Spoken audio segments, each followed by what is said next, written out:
नमस्कार दर्शकों, स्वागत है आपका और आपके पेट का आज के पेट केयर कार्यक्रम में।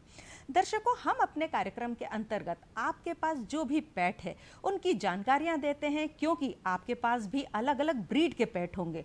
तो भाई क्यों ना अलग अलग ब्रीड के हर बार एक प्रोग्राम में एक ब्रीड ले ली जाए और उसकी देखभाल किस प्रकार से की जाए, उसकी बीमारियां कौन कौन सी होंगी, किस प्रकार से डीवर्मिंग होंगी, कब कब वैक्सीनेशन होगा, खान पान का ध्यान किस प्रकार से रखें, ये सब जानकारी जब आपके पास होगी तो इसमें कोई शक नहीं है कि आप अपने पेट की देखभाल और अच्छी तरीके से कर सकते हैं।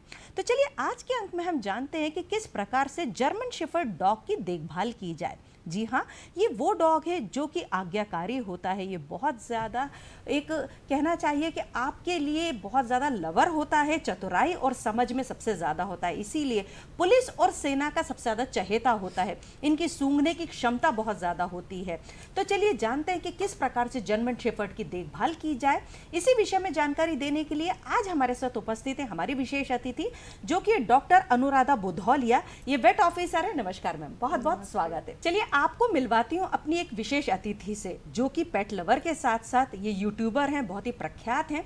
ये हैं मिसेज ममता मिश्रा। ममता कुलदीप मिश्रा जी, आपका बहुत बहुत स्वागत है। नमस्कार जी। सबसे पहले तो डॉक्टर साहब, मैं आपसे पूछना चाहूंगी कि जो जर्मन शेफर्ड डॉग है, इसकी ओरिजिनल कहाँ से हुई और किस प्रकार की विशेषताएं हैं इसमें? जी, जर्मन शेफर्ड डॉग्स बेसिकली नाम से ही पता चल रहा है हमको कि इसका ओरिजिन जर्मनी से हुआ है और वहाँ पर मेनली इसको रियर किया जाता था, भेड़ और बकरियों की रक्षा के लिए वहाँ पे इसको रियर किया जाता था। हाँ जी। देन उसके बाद ये पूरे वर्ल्ड में डिस्पर्स हो गया वहाँ से, एंड मेनली जो अमेरिकन हैं वहाँ पे वो लोग इसको अल्स्ट्रियन के नाम से भी बोलते हैं। एंड नाम से ही पता चल रहा है कि इसका ओरिजिन जर्मनी से हुआ है। देन ये पूरे विश्व में फैल चुके हैं अब। जी जी जी। ममता मैम, आप ये बताइए कि आपने जर्मन शेफर्ड ही क्यों चुना और कब से ये आपके पास है? जर्मन शेफर्ड हमारे पास 2009 से है और जर्मन शेफर्ड जितना समझदार, जितना प्यार करने वाला, जितनी अच्छी देखभाल करने वाला है, इसलिए हमने जर्मन शेफर्ड चुना है। जर्मन शेफर्ड के बारे में ये कहा जाता है कि यदि किसी घर में जर्मन शेफर्ड है तो उस घर के लिए ना तो आपको अलग से वॉचमैन की आवश्यकता है और घर में कितने मेंबर हैं इसकी उसको पूरा पता रहता है। यदि कभी हम लोग कहीं बाहर गए हैं, यदि बाई चांस घर खुला भी रह जाए तो हम लोग को बिल्कुल चिंता करने की ज़रूरत नहीं है, क्योंकि हमारा टाइगर हमारे घर में है। चलिए, बहुत ही अच्छी बात है कि आपके साथ में जो आपका पेट है वो आपका एक घर का सदस्य तो है ही, साथ ही साथ में आपके घर की भी सुरक्षा करता है। डॉक्टर साहब, आप ये बताइए कि और कौन कौन सी विशेषताएं होती हैं इस ब्रीड में? मेनली जो जर्मन शेफर्ड डॉग ब्रीड है वो medium to large size breed है एक तो, एंड ये बहुत ही साफ माइंडेड और लर्निंग पावर बहुत अच्छी होती है जर्मन शेफर्ड डॉग की। एंड इनका जो कोट होता है बहुत हेयरी होता है। एंड इसमें क्या होता है, इनकी जो लेग पावर, लेग कैपेसिटीज होती है, दौड़ने की क्षमता होती है, बहुत ही ज़्यादा होती है। एंड लर्निंग पावर ज़्यादा होने के कारण इनको as a guard dog, as a military and police dog के रूप में भी उपयोग किया जाता है। एंड ये बहुत ही लविंग होते हैं और फ्रेंडली होते हैं। अगर आप इनको अच्छे से बचपन से ही एक अच्छी ट्रेनिंग देते हैं तो ये आपके घर में एज अ फ्रेंडली, आपके चाइल्ड के साथ बहुत फ्रेंडली रहते हैं और ये पूरे घर की देखभाल करते हैं, इसलिए इनको वॉच डॉग भी बोला जाता है। जी जी जी। तो इस तरह से जी, आप बताइए कि आपने किस प्रकार से इसको कुछ ट्रेंड किया है, कुछ ट्रेनर रखा, कैसे करा? जर्मन शेफर्ड को ट्रेनिंग देना सबसे अच्छा होता है कि हम उसके साथ घर में इतना अच्छा समय व्यतीत करें और उसको हमें क्या चाहिए वो चीज़ें हमें खुद ही सिखानी होती हैं। ट्रेनर जो है वो बहुत अच्छा सिखाते हैं, इसमें कोई डाउट नहीं है, लेकिन हमें अपने घर में ये कि बच्चों के साथ वो कंफर्टेबल रहें, अपना टाइम से टू टाइम घूमने जाएं, खाना खाएं, और भी जो हमें घर के अंदर की भी जो चीज़ें चाहिए होती हैं। इसलिए ट्रेनिंग हम लोगों ने, हमारे घर के ही मेंबर, हमारे हस्बैंड, बच्चों ने और हमने मिलकर ही दी है और वो सचमुच बहुत अच्छा ट्रेंड है। जी डॉक्टर साहब, जर्मन शेफर्ड डॉग की बारिश में देखभाल कुछ विशेष तरीके से करना पड़ती है? जी मैम, बारिश के टाइम पे क्या होता है, इनकी इम्यूनिटी थोड़ा सा वीक हो जाती है एंड इनका हेयरी कोट होने के कारण कोट बहुत बैड रहता है, तो फंगल एंड बैक्टीरियल इन्फेक्शंस होने के चांसेस बहुत ज़्यादा रहते हैं जर्मन शेफर्ड डॉग में। तो हमें क्या करना है कि इनको बॉइल्ड वेजिटेबल्स देनी है बारिश के टाइम पे, एंड उसमें थोड़ा सा इम्यूनिटी बूस्टर्स जैसे कि हल्दी अपन ऐड कर सकते हैं, एंड ओमेगा सोर्स इनको देंगे जिससे कि इनका हेयरी कोट स्मूथ रहे, अच्छा रहे, हेल्दी रहे। जी जी जी। तो उसमें जैसे कि फिश ऑयल्स में ओमेगा सोर्स बहुत अच्छे होते हैं, तो अपन इसको ऐड करके दे सकते हैं। ठीक है। ममता मैम, आप क्या खिलाती हैं बारिश के दिनों में? जर्मन शेफर्ड को स्पेशली ऐसा कुछ अलग से नहीं खिलाना होता है, जो हम इनको साल भर देते हैं वो ही देना पड़ता है। और हमारा तो टोटल वेजिटेरियन है। अरे वाह। तो उसको सब्जियां ही ज़्यादा खानी होती है। वो कद्दू खाता है, लौकी खाता है, गाजर, मटर, आलू कम देते हैं क्योंकि आलू शायद उन लोग को ज़्यादा अच्छा सूट नहीं करता है। जी जी जी। और बाकी दूध, रोटी और पेडिग्री ही वो खाता है। जी जी। और हमें नहीं लगता कि बहुत ज़्यादा उनको कुछ अलग करना पड़ता है। बस ये है कि हाँ, बारिश में हमें ये ध्यान जरूर रखना पड़ता है कि इनको थोड़े से में ही ये बीमार होने लगते हैं। अच्छा। इसलिए इनको हमेशा ड्राई रखना होता है। अगर यदि ये किसी कारणवश गीले हो जाते हैं तो इनको हमें तुरंत तौलिया से पोंछना है। अच्छा। और यदि ज़्यादा गीले हो जाते हैं तो इनको एंटीटिक शैम्पू या साबुन से अच्छे से नहला के और टॉवल से उनको पोंछना है, पूरी तरह से सुखाना है। इसके बाद इनका ध्यान रखना है हमें बहुत ज़्यादा, क्योंकि बारिश में होने की वजह से इनके पैरों में हल्के हल्के से कट हो जाते हैं। अच्छा। तो उन कट को हमेशा क्लीन करना है, उन पे एंटी फंगल क्रीम लगानी है। और मतलब बहुत ज़्यादा केयर की आवश्यकता होती है बारिश के महीनों में। बाकी टाइम में हमें नहीं लगता कि इतना ज़्यादा उनकी केयर की आवश्यकता होती है। इसलिए खाने पीने का और उनकी हेल्थ का ध्यान हमें बारिश में रखना ही होता है। जी डॉक्टर साहब, कौन कौन सी मुख्य बीमारियां जो जर्मन शेफर्ड को लगती हैं? जर्मन शेपर्ड्स में मुख्य बीमारियों में सबसे पहले तो पार्वो वायरस का इन्फेक्शन, अगर हम सही समय पर इनका टीकाकरण नहीं करा रहे हैं, जैसे कि इस टीकाकरण 3 मंथ्स में होना चाहिए, इनका नहीं कराते तो इनमें पार्वो का इन्फेक्शन मेनली यंग पपीज़ में बहुत ज़्यादा देखने को मिलता है। एंड देन बारिश के मौसम में क्या होता है, इनकी इम्यूनिटी वीक हो जाती है, हेयरी कोट बहुत ज़्यादा है, तो वेट स्किन होने के कारण फंगल एंड बैक्टीरियल इन्फेक्शन होने के ज़्यादा चांसेस रहते हैं इनमें।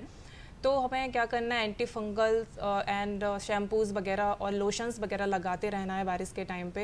एंड मेनली एक मेन प्रॉब्लम क्या होती है इनमें, हिप डिस्प्लेशिया, क्योंकि हम जर्मन शेपर्ड्स को क्या टाइल्स पर रियर कर रहे हैं, फ्लैट्स में रियर कर रहे हैं, तो इनके क्या लेग बैंडिंग की प्रॉब्लम बहुत ज़्यादा बहुत कॉमन हो चुकी है, लेग बैंडिंग की प्रॉब्लम्स इनमें जर्मन शेपर्ड्स में। जी। आपका डॉग कभी बीमार पड़ा, और अगर बीमार पड़ता है तो आप उसको कैसे रिकॉग्नाइज करती हैं कि ये बीमार पड़ गया, अब मुझे क्या करना है, और सबसे पहला एक्शन आप क्या लेती हैं? अच्छा, जर्मन शेफर्ड जब मतलब बीमार होता है, ये क्या है, जितना तेज है ना उतना ही ज़्यादा अपने आप को कमज़ोर महसूस करता है। मतलब इसको देखने से पता चल जाता है कि ये बीमार हो गया, सुस्त हो जाएगा, खाना नहीं खाएगा, चुपचाप बैठा रहेगा। तो मतलब इनकी जो कुछ बॉडी लैंग्वेज है, इनको देख के पता चलता है कि ये बीमार है। यदि हमें इसको लगता है कि ये थोड़ा ठीक नहीं, तो हम इसकी टंग को टच करते हैं, वो गर्म होती है, तो हमें लगता है ये बीमार है। तो इसका हम मतलब देख रेख घर में ही करते हैं। यदि जब हमें लगता है कि इसकी तबीयत ठीक नहीं है तो फिर हम इसके डॉक्टर को कॉल करते हैं, और फिर वो जो भी मेडिसिन वगैरह बताते हैं तो वो सब दे के हम उसकी देखभाल करते हैं। जी डॉक्टर साहब, क्या जब जर्मन शेफर्ड का जब छोटा पपी होता है उसकी देखभाल कुछ विशेष तरीके से करना चाहिए, या फिर नहीं जो बड़ा है वैसे ही कुछ करना चाहिए, बताएं आप। यस मैम, जो पपीज़ होता है बहुत सेंसिटिव होते हैं, तो उनकी देखभाल के लिए एक अलग तरीका अपनाना पड़ता है, उनकी बहुत केयर करनी पड़ती है हमको। उनको बचपन से ही मतलब जब वो 3 मंथ्स के हो जाते हैं, हर 15 दिन में उनकी डिवॉर्मिंग करनी पड़ती है, जब तक वो 3 मंथ्स के नहीं हो जाते हैं। एंड देन नेक्स्ट 3 मंथ उनको पर मंथ डिवॉर्मिंग की ज़रूरत होती है। एंड 45 डेज़ पर उसका हमें वैक्सीनेशन भी करवाना पड़ता है for the parvo virus and canine distemper के लिए। एंड 3 मंथ्स पर हमें रेबीज़ का वैक्सीनेशन भी ज़रूर करवाना रहता है, क्योंकि रेबीज़ बहुत ही जूनोटिक डिसीज़ प्रॉब्लम होती है, वो डॉग से आप ह्यूमन्स में भी ट्रांसफ़र हो सकती है, इसलिए हमें बहुत ज़्यादा ध्यान देना पड़ता है रेबीज़ के लिए। तो एंड पपीज़ को सबसे पहले तो 1 मंथ तक तो हमें उसको मिल्क पर ही रखना है। अच्छा। हाँ, मदर्स मिल्क पर रखना है। देन उसके बाद उसका जो सेरोलैक्स आते हैं, पपी सेरोलैक आते हैं, वो देना है उसको एज अ फूड। देन हमें क्या करना है कि हमें बॉइल्ड वेजिटेबल्स उसको प्रेफर करनी है। ठीक है। देन उसको फिर नॉर्मल डाइट स्टार्ट कर देना, बैलेंस डाइट देना है, जैसे कि बहुत हैवी भी ना हो जाए, वो जिसका वेट गेन ना हो। जी जी जी। ममता मैम, आपने जो आपके पास डॉग है उसका वैक्सीनेशन करवाया हुआ है, डिवर्मिंग करवाई है आपने? बिल्कुल बिल्कुल, इनकी वैक्सीनेशन और डिवर्मिंग उतनी ही जरूरी है जितना कि इनको खाना खिलाना। अच्छा। क्योंकि इनका स्वस्थ रहना ही इनकी वैक्सीनेशन पर डिपेंड करता है, और इनकी वैक्सीन का हमें बहुत ज़्यादा ध्यान रखना पड़ता है। ये जो मतलब जब छोटा होता है तब 3 मंथ से इनके वैक्सीनेशन शुरू हो जाते हैं, और जब जैसे मतलब 3 मंथ का था जिस टाइम पे, वो नेक्स्ट ईयर में उसी मंथ में फिर से उसको इंजेक्शन वगैरह देना होता है जी। और इसके बाद में उसकी डिवर्मिंग करनी होती है, और छोटा हो या बड़ा हो उसके डॉग को डिवर्मिंग का ध्यान रखना ही पड़ता है। उसको 3 मंथ्स में उसको हमको जो इसका कैप्सूल वगैरह आते हैं वो देनी होती है जी। और तो इस टाइप से उसका ध्यान रखना पड़ता है, जी। छोटा जर्मन डॉग हो या शेफर्ड बड़ा जो डॉग हो। जो एज अ गार्ड डॉग के रूप में जाना जाता है, लोग बहुत ज़्यादा इसको पसंद करते हैं कि यार अगर हम अपने घर में, जैसे कि मैम ने भी बताया, हम अपने घर में रखेंगे तो हमारे घर की सुरक्षा बहुत अच्छी होगी, और लोग भी बहुत ज़्यादा पसंद करते हैं, सेना में भी जाता है। तो किस प्रकार से आप इसे समझाएंगे कि जो गार्ड डॉग के रूप में इसको किस प्रकार से देखा जाएगा? मेनली जो गार्ड डॉग है इसलिए बोलते हैं क्योंकि इसकी जो लर्निंग पावर होती है एंड इसका जो माइंड होता है बहुत शार्प होता है, और ये इजीली जो भी हम सिखा रहे हैं, जो भी हम कमांड दे रहे हैं, बहुत ही इजीली लर्न कर लेते हैं और उसको लॉन्ग टाइम तक भी याद रखते हैं। तो एज अ गार्ड डॉग इसको यूज़ करते हैं, और इसकी जो ट्रेनिंग होती है 2 टाइप से होती है। एक बेसिक ट्रेनिंग होती है जो हम घर में दे सकते हैं, 30-35 दिन तक इसकी ट्रेनिंग चलती है, तो वो हम घर में देते हैं।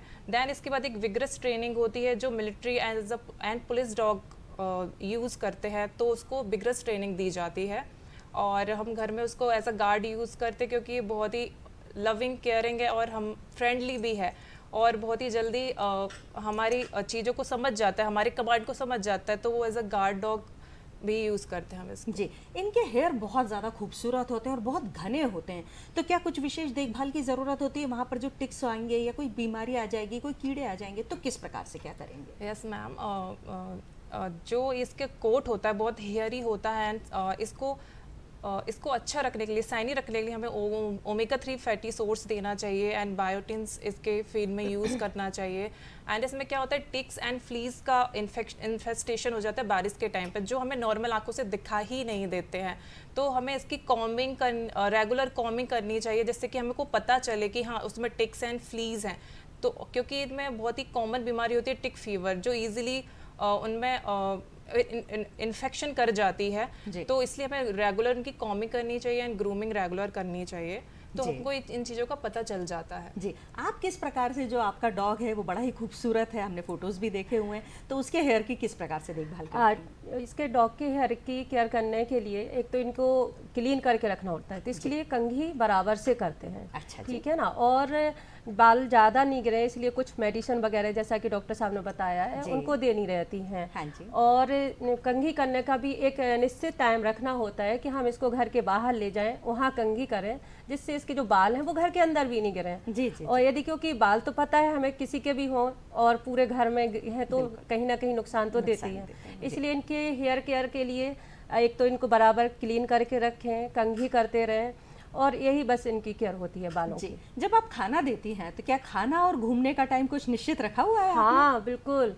हमने इसको घुमाने का टाइम और खाना के टाइम में हमेशा गैप रखा हुआ है, क्योंकि हम जब इसको सुबह घुमा के लाते हैं तो सबसे पहले हम इसको घुमाने ले जाते हैं, उसके बाद घर लाते हैं तो सुबह करीब हम इसको 6 बजे ले जाते हैं और वापस आते हैं तो 6:30 पौने 7 हो जाता है। इसके बाद हम इसको 7 सवा 7 पे खाना देते हैं। अच्छा। इसके बाद हम इसको दोपहर तक नहीं देते हैं, दोपहर में इसको थोड़ा सा 50-100 ग्राम पेडिग्री देते हैं। अच्छा जी। फिर दोपहर का भर इसको ऐसा होता है कि पेडिग्री खाने के बाद ले जाते हैं। अच्छा जी। हाँ, और फिर शाम को फिर इसको बाहर ले जाएंगे, फिर इसको खाना देंगे, खाने में शाम को ये दूध रोटी खाता है, बीच में कभी थोड़ी सी वेजिटेबल्स खा लेगा।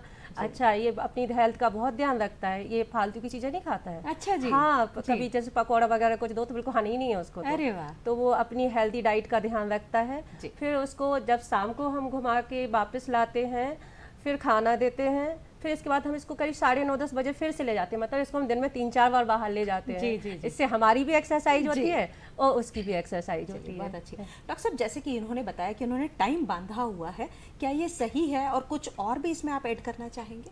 जी मैम, जो मैम ने बताया बहुत ही सही बताया एग्जैक्ट, क्योंकि ये एक जर्मन शेफर्ड ब्रीड है, बहुत ही हाई एनर्जेटिक ब्रीड है, और इसकी regular exercise 2 to 3 hours per day इसकी एक्सरसाइज करवाना जरूरी है, नहीं तो जो एनर्जी इसकी एग्रेसिवनेस में कन्वर्ट हो जाती है अगर हम रेगुलर इसको एक्सरसाइज नहीं कराते हैं तो मैम इसका एक शेड्यूल भी होता है, मॉर्निंग में कराओ आप, शाम को कराओ, लेकिन उसको पर डे एक्सरसाइज कराना बहुत ही ज़रूरी होता है क्योंकि एनर्जी लेवल बहुत हाई होता है इनमें, तो हमको उनको इन्वेस्ट करना है तो वो एक्सरसाइज में इन्वेस्ट करना बहुत अच्छा होता है, तो वो जरूर कराएं उसको एक्सरसाइज। जैसे कि आपने बात में बताया कि ये अग्रेसिव होते हैं और ये सुना भी जाता है कि नहीं, जैसे किसी के घर में अगर जर्मन शेफर्ड है तो हमें बाहर ही डर लग जाएगा कि भाई आप प्लीज इसको पकड़ लीजिए, इसको बांध लीजिए, तभी हम आपके घर में आएंगे।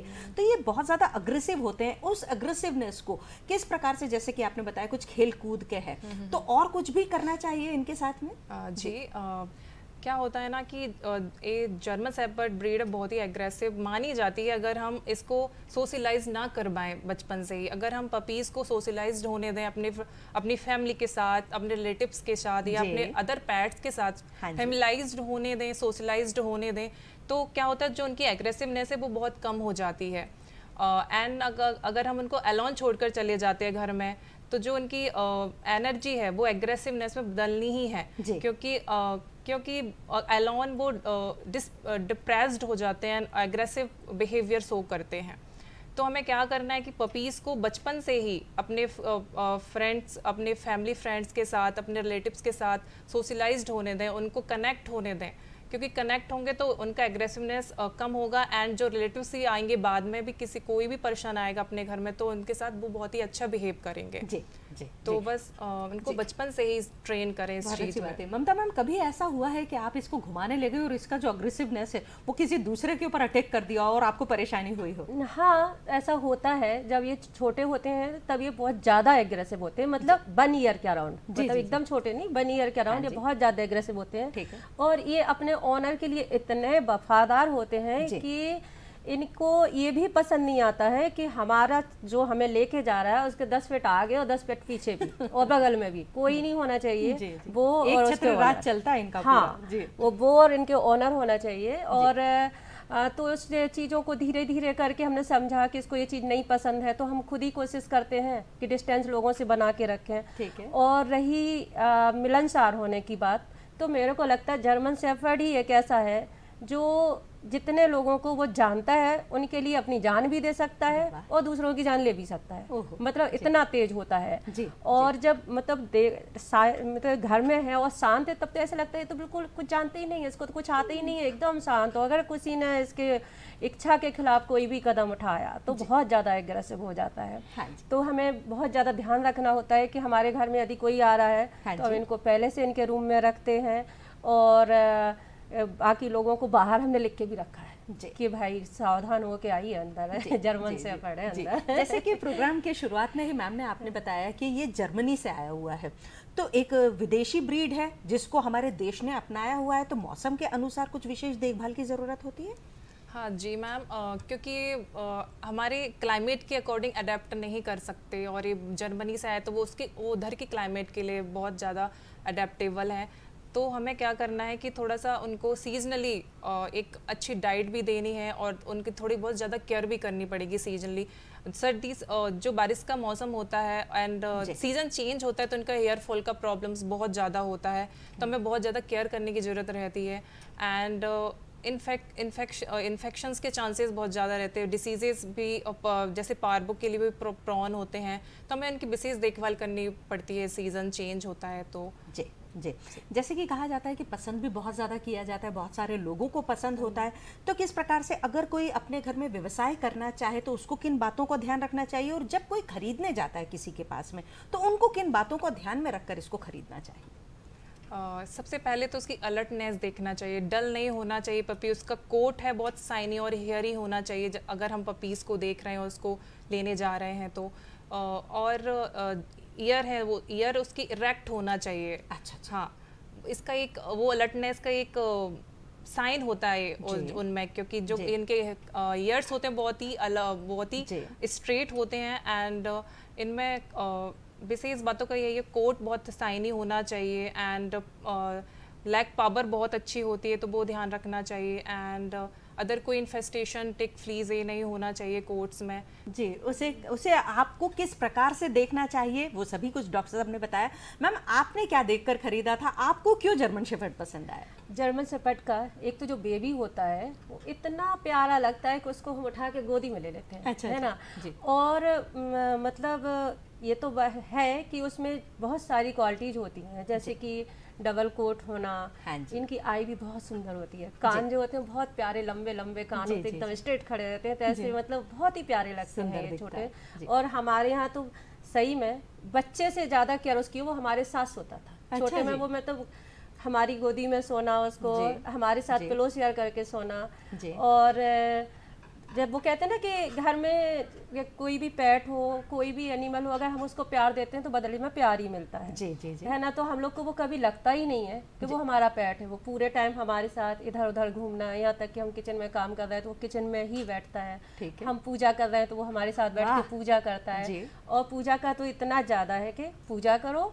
पैसा प्रसाद दो, और सबसे पहले उसको टीका लगाओ। भगवान जी। को टीका लगा, इसके बाद आप किसी और को टीका नहीं लगा नहीं लगा सकते। सकते, सबसे आप पहले हमें टाइगर लगाइए। को टीका जी, लगाया जी, जाता जी, है। जी। तो मतलब लेने का कारण शायद यही है कि इनके बारे में एक तो इतना पढ़ा हुआ होता है, क्योंकि जब भी हम कोई पेट लेने जाते हैं तो थोड़ी तो उसकी जानकारी लेके ही जाते हैं ना। जी, जी, डॉक्टर साहब से भी बात करते हैं, कुछ नेट से, कुछ किताबों से। जी। तो मतलब मेरे हिसाब से जर्मन शेफर्ड को लेना बहुत अच्छा है, बहुत उचित है और बहुत सुंदर है, जितना बहुत प्यारा होता है। जी, जी। डॉक्टर साहब, जो छोटा पपी होता है वो कितने तक बन आता है, और जो बड़ा अगर डॉग ले तो वो कितने तक पे आ पाता है? जी। अगर प्योर ब्रीड है, प्योर ब्रीड की बात करें, अगर जर्मन शेफर्ड प्योर लाइन्स का है तो उसका प्राइस 15 to 13,000 रहता ही है। जी। एंड बड़े पपीज़ की बात करें तो वो 40,000 में आपको मिल जाएंगे। तो ये मतलब बेसिस पे डिपेंड, पपीज़ या फिर बड़ा, तो उस बेसिस पे उसका प्राइस डिसाइडेड हो जाता है। जी, जी, जी, जी। आपने जब बीमारियों की बात चली थी तब आपने बताया कि हिप डिस्प्लेसिया इसके अंदर होता है, तो वो उसके विषय में अगर आप बताएं, क्योंकि बहुत सारे दर्शक ऐसे होंगे कि जिनके पेट को ये बीमारी लगे तो उनको क्या करना चाहिए, किस किस प्रकार से उसकी सावधानियां बरतें कि आगे चल के उनके पेट के अंदर ये बीमारी ना हो। हिप डिस्प्लेशिया मेनली होता है क्योंकि हम रेयर करते हैं अपने डॉग्स को टाइल्स के कारण। इसमें क्या होता है, लेग्स बैंडिंग का प्रॉब्लम बहुत ज़्यादा होता है एंड हिप डिस्प्लेसमेंट भी बहुत ज़्यादा हो जाता है। और एक रीज़न और भी है क्योंकि इनकी क्रॉस ब्रीडिंग बहुत ज़्यादा हो रही है डॉग्स की, बेपरवाह क्रॉस ब्रीडिंग कर रहे हैं। तो इसमें मेन और ये जो हिप डिस्प्लेसमेंट का कारण एक हेरिडिटरी कॉज भी है, क्योंकि बहुत ज़्यादा क्रॉस ब्रीडिंग के कारण इसमें हेरिडिटरी हो चुका है हिप डिस्प्लेशिया। तो अपने को क्या करना है कि इसको सॉफ्ट बेडिंग प्रोवाइड करनी है, बहुत ज़्यादा टाइल्स पर नहीं रखना है और मिट्टी के फ्लोर पे ज़्यादा रखना है। उसको कंक्रीट पर रख सकते हैं लेकिन टाइल्स को अवॉइड ही करें। आप लोगों ने बताया कि किस प्रकार से जो हमारा जर्मन शेफर्ड है उसको रखना चाहिए, उसकी बीमारियों को किस प्रकार से बचाना चाहिए, साथ ही साथ खान पान की देखभाल भी किस प्रकार से करें। आप आए, आपका बहुत बहुत धन्यवाद। और ममता मैम, आपने भी हमारे दर्शकों को बहुत अच्छी जानकारी दी, क्योंकि आपने जो जानकारी दी है मुझे लगता है जो ओनर होंगे उनने भी बहुत कुछ सीखा होगा और कुछ अगर नहीं जानते होंगे। हमें भी बहुत अच्छा लगा। जी जी। अगले अंक में फिर होगी मुलाकात, तब तक के लिए आज्ञा दीजिए। नमस्कार।